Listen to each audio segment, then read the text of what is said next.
Selamat pagi kepada Ibu dan teman-teman semua. Di sini kami dari kelompok 5, Irigasi dan Drainase, akan mempresentasikan hasil diskusi dari kelompok kami, yaitu bangunan pembawa, yaitu sifon. Next.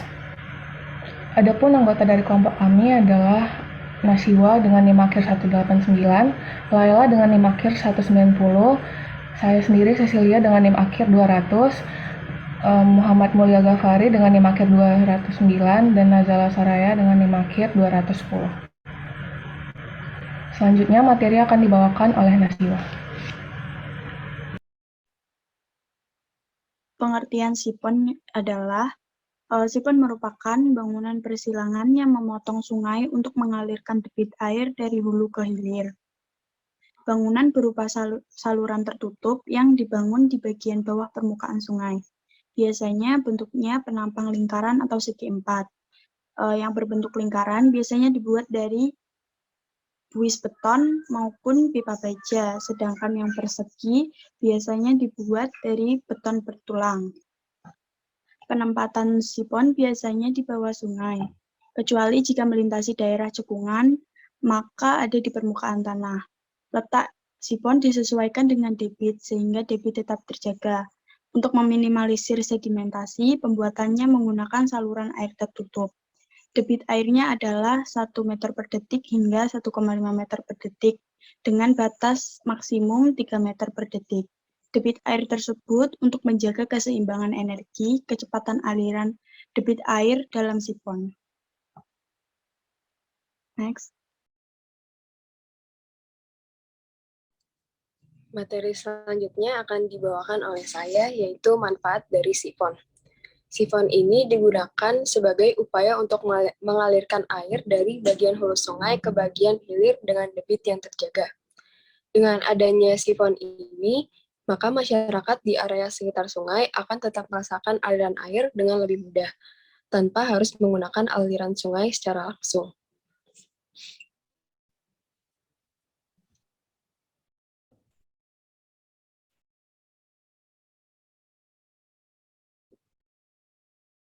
Kemudian yang selanjutnya adalah cara pembuatan sifon.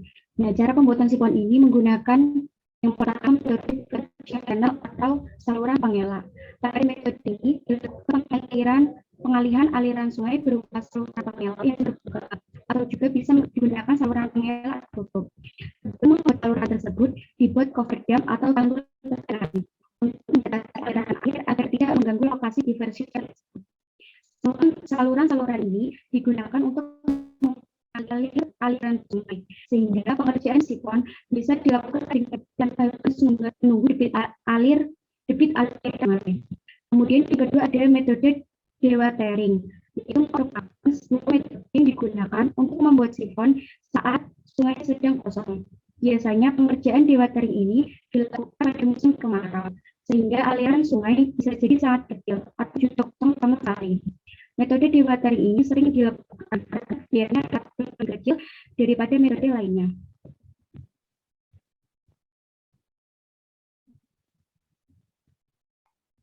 Selanjutnya materi akan dijelaskan oleh saya. Berikut adalah gambar sketsa jaringan sifon. Yang pertama, bagian pertama yaitu pipa naik berupa klep masuk, katup K1, katup masuk K1, pipa D2, dan pipa LN. Bagian kedua berupa tangki atau reservoir, cadangan, dan katup atas K2. Bagian ketiga yaitu pipa turun berupa pipa L1 dan katup keluar. Klep masuk adalah klep yang diartikan dengan satu arah, berfungsi untuk menahan air agar tidak terbuang kembali sebelum katup masuk K1 dioperasikan menutup. Pipa level adalah pipa turun yang berada di antara garis level dan garis datum.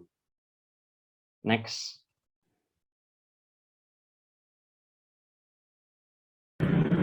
Untuk lebih memperjelas, mungkin di sini kami akan memutar video mengenai metode pemasangan sifon.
Demikian presentasi dari kelompok kami. Mohon maaf apabila terdapat kesalahan. Atas perhatiannya kami sampaikan terima kasih.